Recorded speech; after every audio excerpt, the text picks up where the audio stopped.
Hello, আসসালামু আলাইকুম guys. আজকে আমার ছোট্ট সোনামণি বোনের রান্নাঘরে চলে এসেছি। এটা হচ্ছে আমার ছোট্ট বোনের মিষ্টি একটা গ্যাসের চুলা। আর এইখানে আছে একটা রাজপ্রাসাদ ঘর। আর এখানে ওর ছোট্ট একটা ডাইনিং টেবিল, যেখানে বসে ওর খাওয়া দাওয়া করবে।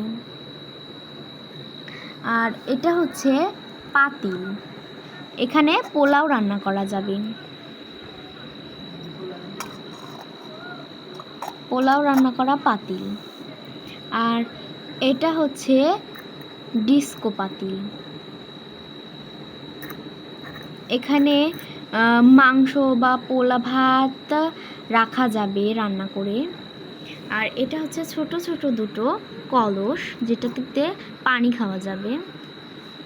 আর এটা হচ্ছে ভাত রান্না করা পাতিল, এখানে ভাত রান্না করতে হবে। আর এটাও হচ্ছে একটা ডিস্কো পাতিল, এটাও সুন্দর অনেক, এটা অন্যরকম একটু, এটার থেকে আলাদা। আর এটা হচ্ছে শাকসবজির ঝুড়ি, যেখানে লাউ শাক, তারপরে মূলো শাক, তারপরে হচ্ছে পুঁই শাক, আরও বিভিন্ন ধরনের শাক আছে। আর এখানে আছে কয়েকটা সুন্দর সুন্দর থাল, অনেকগুলো থাল আছে এখানে। আর এটা হচ্ছে